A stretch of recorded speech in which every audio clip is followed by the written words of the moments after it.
తాకట్టులో ఉన్న బంగారాన్ని విడిపించి ఆ రోజున్న మార్కెట్ ధర కట్టి మిగిలిన డబ్బును మీకు అందిస్తుంది కొమ్మూరి గోల్డ్. నమస్కారం తిరుపతి మూర్తి అవధాని గారు. పరమేశ్వరార్పణం. గురువు గారు, ముఖ్యంగా సంకష్టహర చతుర్థి వచ్చే నెలలో జూన్లో 4వ తారీఖు అయితే రాబోతుంది. సంకటహర చతుర్థి వ్రతం చేయడం వల్ల ముఖ్యంగా కలిగే ఫలితాలు ఏంటంటారు? తప్పకుండా అండి. సంకష్టహర చతుర్థి, సంక్లిష్టహర చతుర్థి. ఎస్. గణపతికి ఆరాధన చేయటమే కష్టాలు హరించేస్తూ ఉంటుంది. ఎప్పుడైనా సరే, ఎక్కడైనా సరే, ఏదైనా కష్టము అనిపించినప్పుడు ముందు కష్టం అంటే ఏదైనా విఘ్నం వస్తేనే కదా. విఘ్నానికి అధిపతి విఘ్నేశ్వరుడు. గణపతి దొరకు జయం జయం అంటూ ఆయన అర్చన కనుక చేసుకోగలిగితే కొంచెం ముందు విఘ్నాల నుంచి మనం బయటపడతాం. ఈ రకమైన విఘ్నం అనేటువంటి దానికి మనం బయటపడతాం. అందులోనూ ఈ సంకష్టహర చతుర్థి అనేటువంటిది ఏదైతే ఉందో అది కొంతమంది సంవత్సర కాలం దీక్ష చేస్తారు. 12 నెలల పాటు ఖచ్చితంగా చేసి తీసుకోవాలి అని చెప్పి అనేక మంది అనేక విధానాలతో చేస్తూ ఉంటారు. ఆ రోజు కొంతమంది హరిద్ర గణపతిని పెడతారు. ఓకే.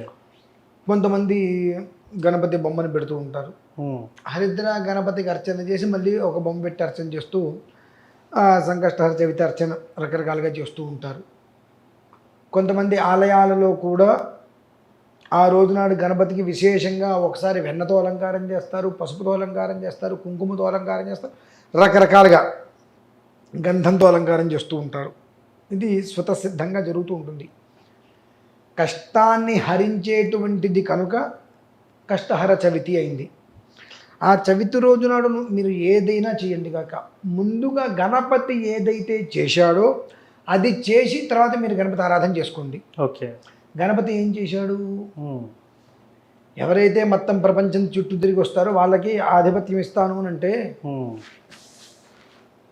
ఆయన ఏమో నెమలేసుకుని వెళ్ళిపోయాడు. ఈయనేమంటాడు? నా వాహనం ఎరుక, నన్ను అవమానించడానికో నన్ను పందెం గెలవనీయకుండా ఉండడానికి ఇటువంటిది పెట్టారు మీరు అన్నప్పుడు సాక్షాత్తు ఆ పార్వతీ పరమేశ్వరులు ఏం చెప్తున్నారు? మాతా చతే పితా చతేగ్రం వృక్షస్య రోహత. తల్లికి తండ్రికి మించినటువంటి వృక్షం మరొకట్లేదు, వాళ్ళకు మించిన దైవం మరొకట్లేదు కనుక మా చుట్టూతో తిరిగిమని చెప్పి చెప్తారు. ఓకే. అప్పుడు గణపతి తల్లిదండ్రుల చుట్టూతో తిరుగుతున్నప్పుడు ఆయన ఎక్కడికి వెళ్తే అక్కడి నుంచి ముందే ఈయన వెళ్ళిపోతున్నట్టుగా చూస్తుంటే ఆ రకంగా సరే. ఆ తర్వాత చాలా పెద్ద గొడవ అయింది వాళ్ళిద్దరి మధ్యన అర్థం, అదంతా వేరే విషయం.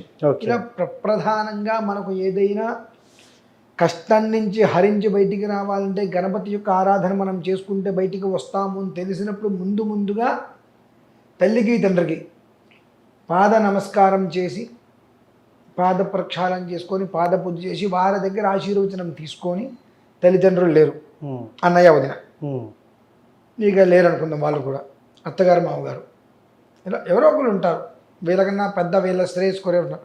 వాళ్ళకి నమస్కారం చేసుకొని వాళ్ళ ఆశీస్సులు తీసుకొని వీళ్ళు ప్రారంభం చేసుకోవడం అనేటువంటిది అత్యంత శ్రేయోదాయకం. ప్రధానంగా బెల్లము, గరిక, కొబ్బరి, అరటిపండు ఈ 4 ప్రధానం. ఆ తర్వాత మీరు ఇంకా ఎన్ని రకాల ప్రసాదాలు చేసుకుంటారు ఏంటి అనే విషయం ఎవరిష్టం వాళ్ళది. ఆ రకంగా చేసుకొని గరికతో 21 ఇంత గరిక ఒక ఇది కట్టేసేసి దండలాగా 21 గరిక చిన్న చిన్న కట్ట లాంటివి కట్టేసేసి గణపతి ఫోటో కనుక ఉన్నట్టు ఆ ఫోటోగా దండ వేసేసుకొని చక్కగా ఆ గణపతికి ఆరాధన చేసుకొని, కోరిక ఇదేని చెప్పక్కర్లా, గణపతికి ఆరాధన చేసుకొని ఏ ప్రకారముగా అయితే అందులో సంకల్ప విధానాన్ని అనుసరించి చెప్పబడి ఉన్నదో ఆ విధానాన్ని అనుసరించి కనుక ఆ రకంగా మీరు చేసుకోగలిగితే సంవత్సరాంతము చేసుకుంటాము, ప్రతి చవితికి సంవత్సరం కాలం చేసుకుంటాము అంటే విశేషం కాదండి. ఏదైనా ఒక్కసారైనా మేము చేసుకుంటాము, కాస్త మనోధైర్యం, కాస్త మా ధైర్యం వచ్చింది అనేటువంటి సంకల్పం ఇది మాకు కావాలి, దానికి ఆ ధైర్యం కోసం చేసుకుంటాము, కష్టం నుంచి మేము గట్టెక్కగలము అనేటువంటి ఒక ఇది మాకు కావాలి, ఆ మానసిక ఆనందం కోసం మేము చేసుకుంటాము. ఈ విధానాన్ని అనుసరించి కనుక చేసుకోగలిగితే అవశ్యం పూజ పూర్తయిన పిదపనే ఆ అనుగ్రహం ఏ రూపంలో వస్తుందనేటువంటి విషయం మనం చెప్పడం కష్టం కానివ్వండి, ఏదో ఒక రూపంలో ఏదో ఒక విధానంలో ఆ ఒక్క పూజా సాద్గుణ్యార్థ ఫలితం ఖచ్చితంగా వాళ్ళకు వచ్చి తీరుతుందండి. ఓకే. సందేహం లేదు, దాని గురించి ఆలోచించవలసిన అవసరం అంతకన్నా లేదు. ఓకే. చేసేటువంటి దాంట్లో లోపం ఉన్నప్పుడు వచ్చేటువంటిది అసలు రాదు. ఓకే. కానీ మనం చేసేటువంటి దాంట్లో చేసేటువంటి లోపాలని గ్రహించకుండా నేను చేశాను నాకు రాలేదు అనుకుంటాం. చేసే విధానం ఒకటి ఉంది. నువ్వు ఏది పెట్టుకున్న హరిద్ర గణపతి చాలా ఇంపార్టెంట్. ఓకే. అనేటువంటి విషయాన్ని గుర్తుపెట్టుకొని హరిద్ర గణపతికి అర్చన చేసుకున్న పేద నువ్వు ఏదైనా చేసుకో. ఓకే. దాని యొక్క ఫలితం తీసుకోగలుగుతాం. అలా కాదు నేను ఏదో వాళ్ళు ఏదో చేశారు వీళ్ళు ఏదో చేశారంటే చెయ్యొద్దు. ఓకే. ఏమి చేయొద్దు. హరిద్ర గణపతి వద్దు, ఏమీ వద్దు.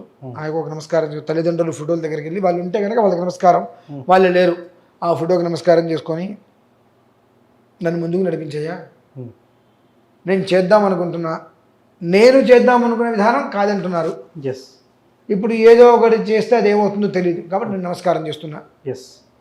ఇవాళ కాబట్టి రేపటికైనా చక్కటి విధానం నా చేత చేయించుకునే ప్రయత్నం, ఆ సంకల్పం నాకు ఇవ్వమని చెప్పి నమస్కారం చేసుకున్న ఫలితం వస్తుంది. కానీ చేయవలసింది పక్కన పెట్టి ఎవరో ఏదో చెప్పారు, ఉమ్మెత్తబూ తీసుకొచ్చి పెట్టమన్నాడు, మారేడు కాయ తీసుకొచ్చి గణపతిని నెత్తి మీద పెట్టమన్నాడు, దానిమ్మ గింజల్ని ఒలిచి నెత్తి మీద పోయి, ఇది రకరకాలు ఇవన్నీ చెప్పారని చెప్పి చేయటం వల్ల ఉపయోగం లేదు. ఏది ఇంపార్టెంట్, మీకు ఆ వ్యక్తికి తలనొప్పి వచ్చింది, ఏ టాబ్లెట్ వేసుకుంటాడు? తలనొప్పి టాబ్లెట్ వేసుకుంటాడు. అదేంటి ఇక్కడి నుంచి మొత్తం తలే కదండి, ఇక తల అంటారు. ఈ కింద నుంచి వచ్చే దాని మీదే కదా కళ్ళు ఉన్నాయి, చెవులు ఉన్నాయి. కంటి టాబ్లెట్ వేసుకుంటాడు, తగ్గుతుందా? తగ్గదు కదా. నోరు ముక్కు పక్క పక్కనే ఉన్నాయి. నోట్లో పళ్ళకి వేరు, నాలుగుకి వేరు ఉంటుంది, దంతాలకి వేరు ఉంటుంది. దేని మెడిసిన్ దానికి వేసుకుంటేనే అది పని చేస్తుంది.